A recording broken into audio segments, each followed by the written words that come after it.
Assalamualaikum warahmatullahi wabarakatuh. Perkenalkan, kami dari kelompok 3 Bahasa Indonesia kelas S10. Perkenalkan, nama saya Muhammad Reza Rasindardiat, absen 22. Perkenalkan, nama saya Syafina Salina Alia Fadiansyah, absen 34. Perkenalkan, nama saya Amelia Syahana Andara dari absen 5. Perkenalkan, nama saya Jasmine Lawa Putri dari absen 19. Perkenalkan, nama saya Sindaina Rahman, Nomor absen 10. Perkenalkan, nama saya Arsi Ramadhani dari nomor absen 31. Saya akan menampilkan sebuah hikayat yang berjudul Bayan Budiman.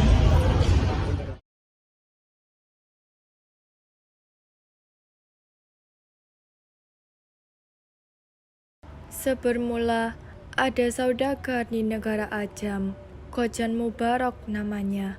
Terlalu amat kaya, akan tetapi ia tiada beranak. Tak seberapa lama setelah ia berdoa kepada Tuhan, maka saudagar Mubarak pun beranaklah istrinya, seorang anak laki-laki yang diberi nama Khojan Maimun.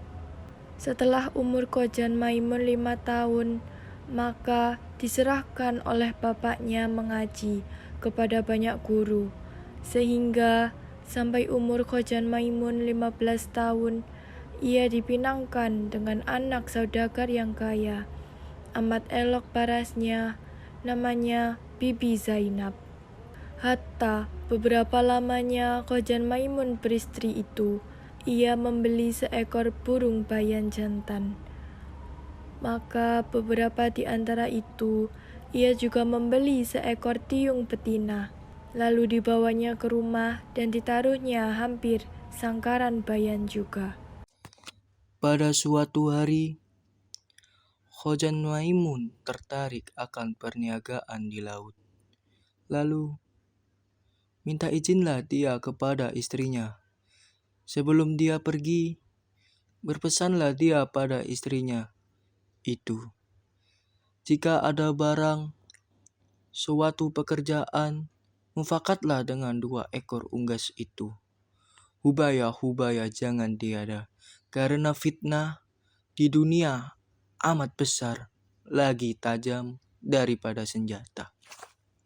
Hatta beberapa lama ditinggal suaminya. Ada anak Raja Ajam berkuda lalu melihat rupa Bibi Zainab yang terlalu elok. Berkencanlah mereka untuk bertemu melalui seorang perempuan tua. Maka pada suatu malam pamitlah Bibi Zainab kepada burung tiung itu, hendak menemui anak raja itu. Maka bernasehatlah ditentang perbuatannya yang melanggar aturan Allah Subhanahu wa ta'ala. Maka marahlah istri Khojan Maimun dan disentakannya tiung itu dari sangkarnya dan dihempaskannya sampai mati. Lalu Bibi Zainab pun pergi mendapatkan bayan yang sedang berpura-pura tidur. Maka bayan pun berpura-pura terkejut dan mendengar kehendak hatinya Bibi Zainab. Bibi Zainab pergi mendapatkan anak raja.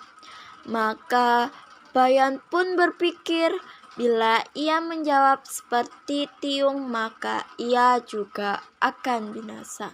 Setelah ia sudah berpikir demikian itu, maka ujarnya, Aduhai, Siti yang baik paras, pergilah dengan segeranya mendapatkan anak raja itu. Apapun, hamba ini haraplah Tuhan. Jikalau jahat sekalipun pekerjaan Tuhan, insya Allah, di atas kepala hambalah yang menanggungnya. Baiklah Tuhan, sekarang pergi, karena sudah dinanti anak raja itu. Apatah dicari oleh segala manusia di dunia ini selain martabat, kesabaran, dan kekayaan.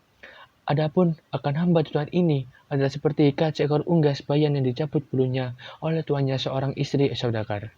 Maka berkeinginanlah istri Khojan Maimun untuk mendengarkan cerita tersebut. Maka Bayan pun berceritalah kepada Bibi Zainab dengan maksud agar ia dapat memperolehkan perempuan itu. Hatta setiap malam Bibi Zainab yang selalu ingin mendapatkan anak raja itu, dan setiap berpamitan dengan Bayan, maka diberilah ia cerita-cerita sehingga sampai 24 kisah dan 24 malam. Burung tersebut bercerita hingga akhirnya Bibi Zainab pun insaf terhadap perbuatannya dan menunggu suaminya Khojan Maimun pulang dari rantauannya. Burung Bayan tidak melarang, malah dia menyuruh Bibi Zainab meneruskan rancangan itu. Tetapi dia berjaya menarik perhatian serta melalaikan Bibi Zainab dengan cerita-ceritanya. Bibi Zainab terpaksa menangguh dari satu malam ke satu malam pertemuannya dengan putra raja. Begitulah seterusnya sehingga Khojan Maimun pulang dari pelayarnya.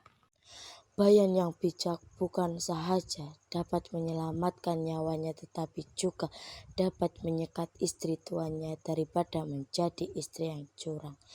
Dia juga dapat menjaga nama baik tuannya serta menyelamatkan rumah tangga tuannya. Antara cerita Bayan itu, ia mengenal seekor Bayan yang mempunyai 3 ekor anak yang masih kecil. Ibu Bayan itu menasihati anak-anaknya supaya jangan berkawan dengan anak cerbelai yang tinggal berhampiran. Ibu Bayan telah bercerita kepada anak-anaknya tentang seekor anak kera bersahabat dengan seorang anak saudagar. Pada suatu hari mereka berselisih paham. Anak saudagar mendapat luka di tangannya. Luka tersebut tidak sembuh melainkan diobati dengan hati kera. Maka saudagar itu pun menangkap dan membunuh anak kera itu untuk mengobati anaknya.